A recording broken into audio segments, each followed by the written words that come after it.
အားလုံးပဲမင်္ဂလာညချမ်းလေးပါဗျာ YWM Channel လေးကနေပြက်လဲကြိုဆိုလိုက်ပါတယ်ဒီနေ့ညတင်ဆက်ပေးမဲ့တရေဇလန်လေးနာမည်ကတော့ညောင်ခြေတော့ကသွေးစုပ်အညိုပဲဖြစ်ပါတယ်အားလုံးပဲအစင်သိမ့်ဖြစ်ပြီဆိုရင်စားလိုက်ကြရအောင်ညဘက်ဆိုရင်ဖျောင်းတိုင်မိတောင်မထွင်းရဲလောက်အောင်တိတ်ဆိတ်လွန်းနဲ့ညောင်ခြေတော့ဆိုရဲတောရွာလေးတစ်ရွာရှိပါတယ်အဲ့ဒီရွာရဲ့အစွန်းစွန်တင်ချိုင်းကုန်းနဲ့မလန်းမကန်းမှာဝါထရန်စုပ်စုပ်နဲ့အိမ်အိုကြီးတစ်လုံးရှိတယ်အဲ့ဒီအိမ်မှာဒေါ်စပယ်ဆိုတဲ့အဖွားအိုတစ်ယောက်တူးတဲနေထိုင်ပါတယ်ရွာသားတွေကဒေါ်စပယ်ကိုမြင်ရင်ဥခေါင်းငုံပြီးရှောင်သွားတတ်ကြတယ်။ဘာဖြစ်လို့လဲဆိုတော့သူဟာရိုးရိုးအဖွားကိုမဟုတ်ပဲအမောင်လောကရဲ့စွန့်အကြပ်ပညာတွေကိုတတ်မြောက်ထားသူလို့နာမည်ကြီးနေလို့ပါပဲ။ဒီနေ့မှာတော့ရွာကလူပြိုတို့မောင်ဆန်နဲ့ဒေါ်စပယ်တို့လမ်းမှာစကားများကြပါတယ်။ဒေါ်စပယ်ရဲ့နွားကမောင်ဆန်တို့ကောက်ပဲတီးနံခင်းနဲ့ဝင်စားရကနေအစာပြူတာပါ။ဒေါ်စပယ်ကမျက်လုံးနီးနီးကြီးတွေနဲ့စိုက်ကြည့်ပြီး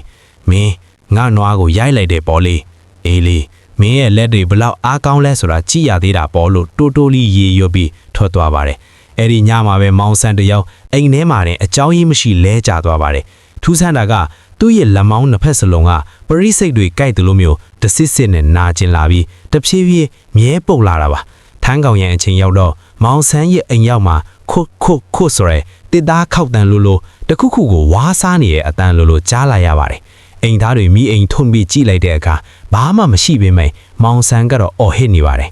ငါလက်တွေကိုတခုခုကလာစားနေပြီးအသားတွေကိုဖဲ့ယူနေပြီးမောင်ဆန်ရဲ့မိဘတွေကရွာဦးကျောင်းဆရာတို့စီသွားပင့်ဖို့ပြင်ကြပါတယ်ဒါပေမဲ့အိမ်တကားဖွင့်လိုက်တာနဲ့အိမ်ရှိကညောင်ပင်ကြီးပေါ်မှာမျက်လုံးနီနီကြီးနှလုံးကစူးစူးရဲရဲစိုက်ကြည့်နေတာကိုတွေ့လိုက်ရပါတယ်အဲ့ဒါကလူမဟုတ်ပဲခေါင်းမရှိတဲ့ကိုယ်ထဲကြီးတခုလိုဒါမှမဟုတ်အရေးမြဲကြီးတခုလိုပါပဲအဲ့ဒီအချိန်မှာပဲလေပြင်းတွေတဝုံဝုံတိုင်လာပြီးဒေါ်စပယ်ရဲ့အိမ်ဘက်ကနေရဲတန်းစူးစူးကြီးတစ်ခုထွက်ပေါ်လာပါတယ်။မောင်ဆန်ရဲ့လက်မောင်းမှာတော့အနဲ့ထိုးထားသလိုအပေါက်ငယ်လေးတွေပေါ်လာပြီးသွေးပုတ်တွေထွက်လာပါတော့တယ်။နောက်ရက်မှာတော့ဒေါ်စပယ်ကိုရွာထဲမှာမတွေ့ရတော့ပါဘူး။သူ့အိမ်ကိုသွားကြည့်တဲ့အခါအိမ်ထဲမှာလူမရှိပေမဲ့အိမ်လဲတိုင်မှာမောင်ဆန်ရဲ့အင်ကြီးစုပ်တစ်ခုကိုအယုတ်လုတ်ပြီးအတွင်နဲ့ထိုးထားတာကိုတွေ့လိုက်ရပါတယ်။မောင်ဆန်ကတော့အသက်ဘေးကလွတ်မောက်သွားပေမဲ့သူ့ရဲ့လက်နှစ်ဖက်ကတော့ဘတော်မှအကောင်းပကတိပြန်မဖြစ်တော့ပါဘူး။ညောင်ခြေတော့ရွာလေးမှာတော့အခုထိညဘက်ဆိုရင်ခွတ်ဆိုတဲ့အပန်းကိုကြားနေစဲလို့ရွာသားတွေကပြောလိရှိကြပါတယ်